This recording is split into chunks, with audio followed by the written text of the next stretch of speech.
Assalamualaikum warahmatullahi wabarakatuh. Perkenalkan, kami dari kelompok 9 yang beranggotakan saya sendiri, Inge Fakur Surya Putri dengan nomor NPM 201332000009 dan teman saya Anas Diva Amarullah dengan nomor NPM 201332000136. Di sini kami akan mempresentasikan hasil diskusi kami tentang pengangguran, inflasi, dan kebijakan pemerintah. Masalah pengangguran. Dalam membedakan jenis-jenis pengangguran, terdapat dua cara untuk menggolongkannya, yaitu 1. Berdasarkan kepada sumber atau penyebab yang mewujudkan pengangguran. 2. Berdasarkan kepada ciri pengangguran yang berwujud. Jenis pengangguran berdasarkan penyebabnya, yaitu 1. Pengangguran normal atau friksional.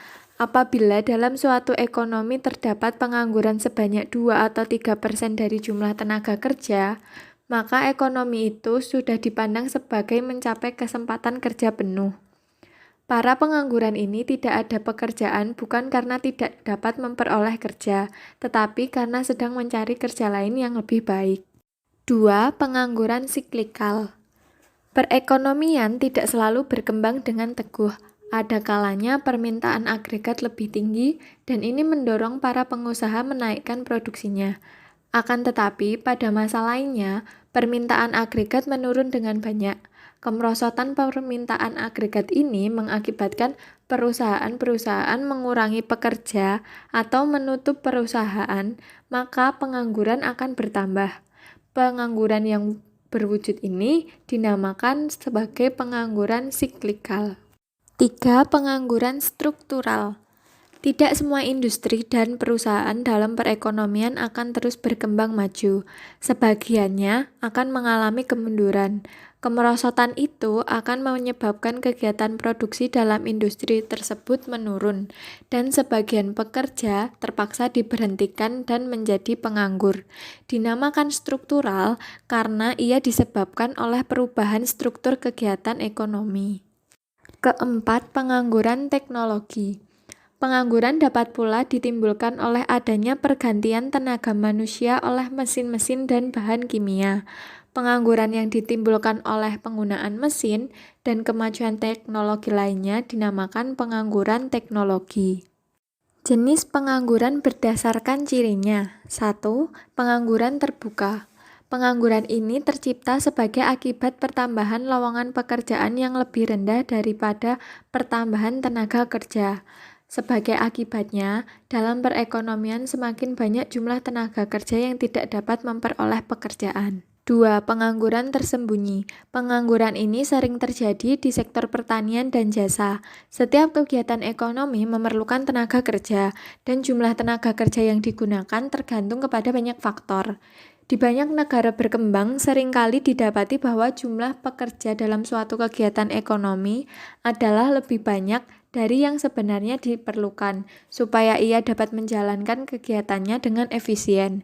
Kelebihan tenaga kerja yang digolongkan dalam pengangguran tersembunyi. 3. Pengangguran bermusim. Pengangguran ini terutama terdapat di sektor pertanian dan perikanan. Pada musim hujan, nelayan tidak dapat melakukan pekerjaan mereka dan terpaksa menganggur. Pengangguran seperti ini digolongkan sebagai pengangguran bermusim.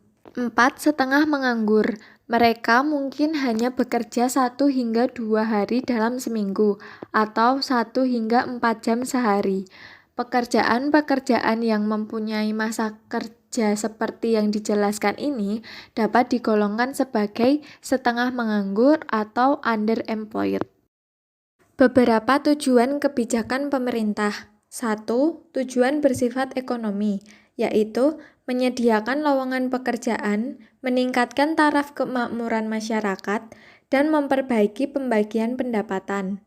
2. Tujuan bersifat sosial dan politik, yaitu meningkatkan kemakmuran keluarga dan kestabilan keluarga, menghindari masalah kejahatan, dan mewujudkan kestabilan politik. Masalah inflasi. Berdasarkan kepada sumber atau penyebab kenaikan harga-harga yang berlaku, inflasi biasanya dibedakan kepada 3 bentuk berikut. 1. Inflasi tarikan permintaan. 2. Inflasi desakan biaya. 3. Inflasi diimpor. 1. Inflasi tarikan permintaan. Inflasi ini biasanya terjadi pada masa perekonomian berkembang dengan pesat. Kesempatan kerja yang tinggi menciptakan tingkat pendapatan yang tinggi dan selanjutnya menimbulkan pengeluaran yang melebihi kemampuan ekonomi, mengeluarkan barang dan jasa. Pengeluaran yang berlebihan ini akan menimbulkan inflasi. Di samping dalam masa perekonomian berkembang pesat, inflasi tarikan permintaan juga dapat berlaku pada masa perang atau ketidakstabilan politik yang terus-menerus. Karena pada saat itu pengeluaran pemerintah yang berlebihan tersebut menyebabkan permintaan agregat akan melebihi kemampuan ekonomi dalam menyediakan barang dan jasa. Maka keadaan ini akan menimbulkan inflasi. 2. Inflasi desakan biaya. Inflasi ini berlaku dalam perekonomian berkembang dengan pesat, ketika tingkat pengangguran sangat rendah.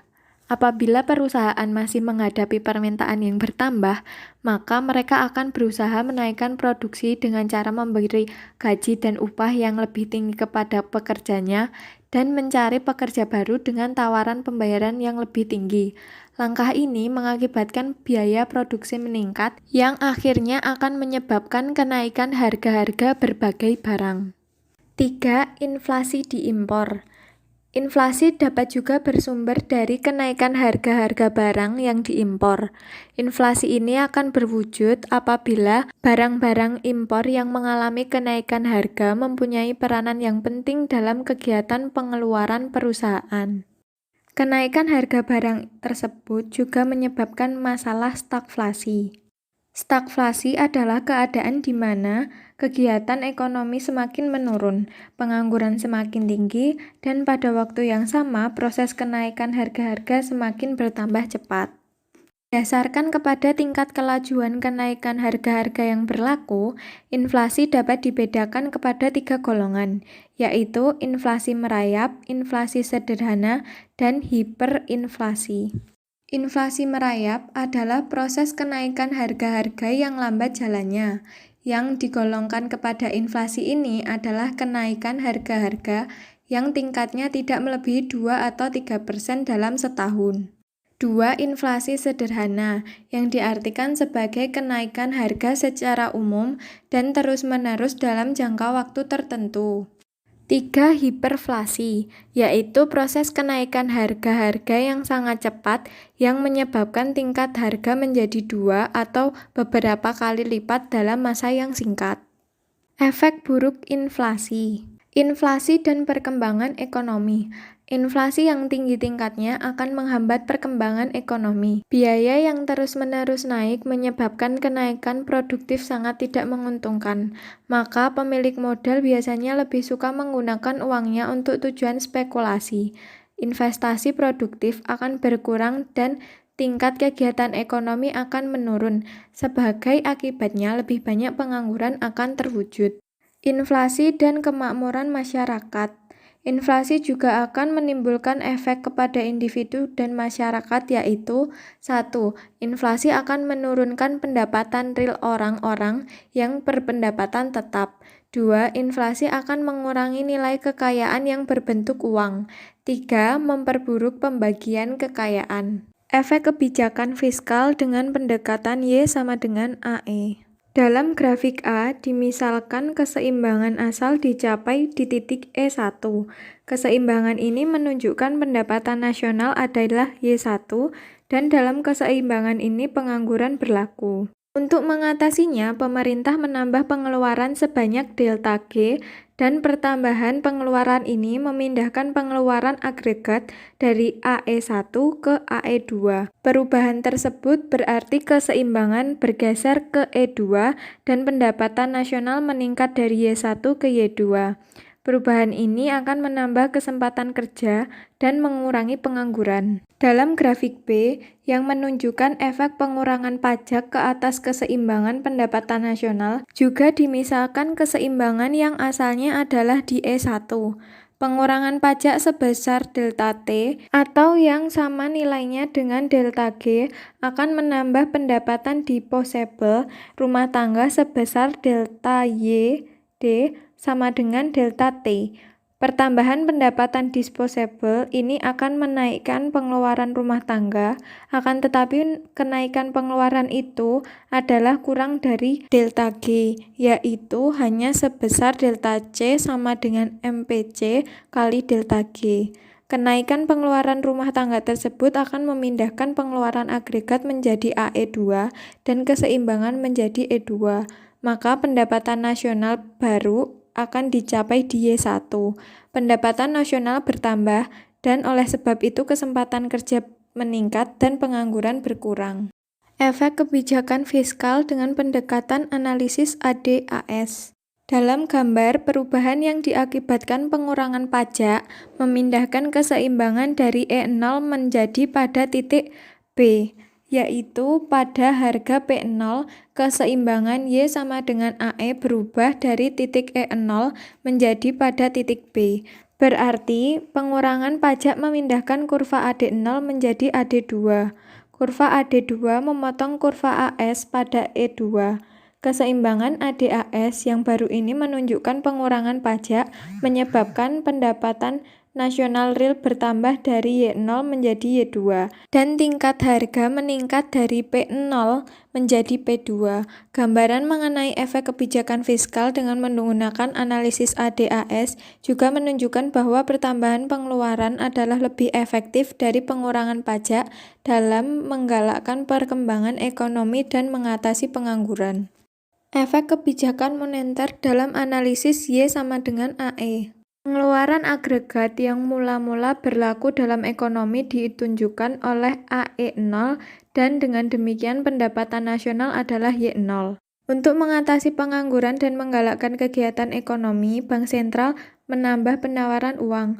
Langkah ini menurunkan suku bunga dan menggalakkan para pengusaha menambah investasi, yaitu sebesar delta I. Pertambahan investasi tersebut memindahkan pengeluaran agregat dari AE0 menjadi AE1 dan memindahkan keseimbangan dari E0 ke E1. Dengan demikian pendapatan nasional meningkat menjadi Y1. Peningkatan ini menambah kesempatan kerja dan mengurangi pengangguran. Perubahan kegiatan ini berlaku pada harga yang tidak mengalami perubahan, yaitu diasumsikan tingkat harga yang berlaku adalah P0. Efek kebijakan moneter dalam analisis ADAS. Dalam gambar, menurut analisis Y sama dengan AE, perubahan pengeluaran yaitu misalkan investasi bertambah dalam perekonomian menyebabkan pertambahan yang lebih besar kepada pendapatan nasional apabila dibandingkan dengan dalam analisis ADAS. Hal ini disebabkan karena pembedaan pemisalan dalam kedua analisis tersebut. Dalam analisis Y sama dengan AE, dimisalkan harga tidak berubah. Akan tetapi, dalam analisis ADAS, harga dapat mengalami perubahan. Uraian di atas menunjukkan harga mengalami kenaikan, yaitu dari P0 menjadi P1. Perubahan ini menyebabkan konsumsi rumah tangga berkurang, ekspor berkurang, dan impor bertambah. Oleh karena itu, dalam analisis ADAS, pendapatan nasional real hanya meningkat ke Y2 bukan ke Y1. Efek kebijakan fiskal menurut pendekatan Y sama dengan AE. Pengeluaran agregat yang awalnya adalah AE atau P0 dan pengeluaran ini mewujudkan keseimbangan di titik E0, pendapatan nasionalnya adalah Y0 dan tingkat kesempatan kerja penuh hampir dicapai. Seterusnya, misalkan kenaikan ekspor menambah pengeluaran agregat dan pada waktu yang sama menambah kenaikan harga-harga menjadi lebih cepat. Tanpa kebijakan pemerintah, pengeluaran agregat akan mencapai AE atau P1, yaitu harga-harga juga mengalami kenaikan dan mencapai P1. Dengan demikian, kenaikan pengeluaran agregat tersebut telah menimbulkan efek berikut, yaitu pendapatan nasional meningkat dari Y0 menjadi Y1 dan tingkat harga meningkat dari P0 menjadi P1.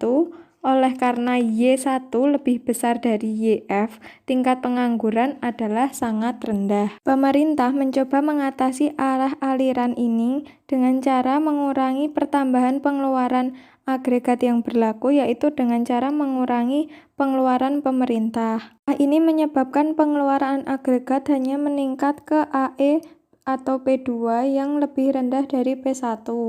Gambaran ini menunjukkan bahwa kebijakan fiskal dapat mewujudkan tingkat kesempatan kerja penuh dan kenaikan harga yang berlaku tidak terlalu tinggi, hanya mencapai P2 dan bukan P1. Efek kebijakan fiskal dalam analisis ADAS. Dalam gambar tersebut, perubahan ditunjukkan oleh peralihan kurva permintaan agregat dari AD0 menjadi AD1, dan keseimbangan baru dicapai pada titik B. Pada keseimbangan pendapatan nasional yang baru ini, harga meningkat dari P0 menjadi P1, dan pendapatan nasional real adalah Y1. Dengan demikian, walaupun terjadi peningkatan dalam pendapatan nasional real, tingkat inflasi juga sangat tinggi. Maka sejak awal pemerintah berusaha menghindari kenaikan harga yang tinggi ini dengan menjalankan kebijakan fiskal, yaitu dengan mengurangi pengeluaran pemerintah. Efek dari kebijakan fiskal ini, permintaan agregat hanya meningkat menjadi AD2 saja, dan keseimbangan ADAS dicapai di titik C. Keseimbangan itu menunjukkan tingkat kesempatan kerja penuh dicapai dan pendapatan nasional real adalah YF. Tingkat harga yang baru adalah P2 yang lebih rendah dari P1, dan berarti kebijakan fiskal dapat mengendalikan inflasi. Efek kebijakan moneter untuk mengatasi inflasi. Keseimbangan asal dicapai di titik E0, yaitu pada perpotongan penawaran agregat AS dan permintaan agregat AD0. Dengan demikian, tingkat harga adalah P0 dan pendapatan nasional real adalah Y0. Perkembangan ekonomi yang pesat memindahkan permintaan agregat dari AD0 menjadi AD1 dan akan menimbulkan keseimbangan di E1. Dengan demikian, apabila pemerintah tidak melakukan pengawasan terhadap pertumbuhan pengeluaran agregat, pendapatan nasional meningkat dari Y0 ke Y1, tetapi peningkatan ini diikuti oleh kenaikan harga yang tinggi, yaitu dari P0 ke P1. Misalkan pemerintah ingin tetap menginginkan perkembangan ekonomi hingga ke tingkat kesempatan kerja penuh, tetapi juga berusaha menciptakan perubahan harga-harga yang lebih stabil. Hal itu akan dicapai apabila pemerintah dapat mengendalikan perubahan permintaan agregat AD, yaitu memindahkan kurva AD1 menjadi AD2. Stagflasi dan kebijakan segi penawaran. Langkah pemerintah menurunkan biaya produksi perusahaan adalah dengan memindahkan kurva AS ke kanan, misalnya AS1 menjadi AS2. Keseimbangan baru dicapai di E2 dan berarti tingkat harga mencapai P2 dan pendapatan nasional Y2. Apabila AS1 dapat dikembalikan kepada AS0 sebagai akibat dari kebijakan segi penawaran, tingkat harga akan kembali ke P0 dan pendapatan nasional real ke Y0. Inflasi dan kebijakan segi penawaran. Pemerintah menjalankan kebijakan segi penawaran yang dapat menurunkan biaya pengeluaran perusahaan dan menggalakkan pengembangan teknologi. Apabila langkah ini berhasil, penawaran agregat AS akan bergerak ke kanan, misalnya AS0 menjadi AS1. Perubahan ini memindahkan keseimbangan dari E1 ke E2. Keseimbangan baru ini menggambarkan bahwa perekonomian semakin berkembang, sehingga kesempatan kerja penuh dicapai, yaitu pendapatan nasional real menjadi YF, dan masalah inflasi dapat dikurangi keseriusannya oleh karena harga turun dari P1 ke P2. Pengangguran dan kebijakan penawaran. Efek dari pelaksanaan kebijakan pemerintah dalam segi penawaran akan menggeser kurva AS0 ke AS1, dan pada masa yang sama beberapa usaha kebijakan segi penawaran tersebut akan menaikkan kesempatan pekerjaan dan pendapatan. Perubahan ini akan memindahkan kurva AD0 menjadi AD1. Keseimbangan baru, yaitu perpotongan antara AS1 dan AD1, dicapai di E1 dan berarti tingkat harga relatif stabil pada P0 dan pendapatan nasional real meningkat dari Y0 ke Y1, dan pertambahan ini akan mengurangi pengangguran. Disimbolkan bentuk masing-masing kebijakan pemerintah dalam mengatasi masalah inflasi dan pengangguran adalah sebagai berikut. 1. Untuk mengatasi pengangguran, kebijakan fiskal mengurangi pajak dan menambah pengeluaran pemerintah. 2. Kebijakan moneter menambah penawaran uang, mengurangi atau menurunkan suku bunga dan menyediakan kredit khusus untuk sektor atau kegiatan tertentu. 3. Kebijakan segi penawaran mendorong lebih banyak investasi, pengembangan infrastruktur, meningkatkan efisiensi administrasi pemerintah, dan memberi subsidi dan mengurangkan pajak perusahaan dan individu. 2. Untuk mengatasi inflasi, 1. Kebijakan fiskal menambah pajak dan mengurangi pengeluaran pemerintah. 2. Kebijakan moneter mengurangi kenaikan suku bunga dan membatasi kredit. 3. Kebijakan segi penawaran melakukan langkah-langkah yang dapat mengurangi biaya produksi dan menstabilkan harga seperti mengurangi pajak impor dan pajak ke atas bahan mentah, melakukan penetapan harga, menggalakkan pertambahan produksi, dan menggalakkan perkembangan teknologi. Sekian dari kelompok kami. Wassalamualaikum warahmatullahi wabarakatuh.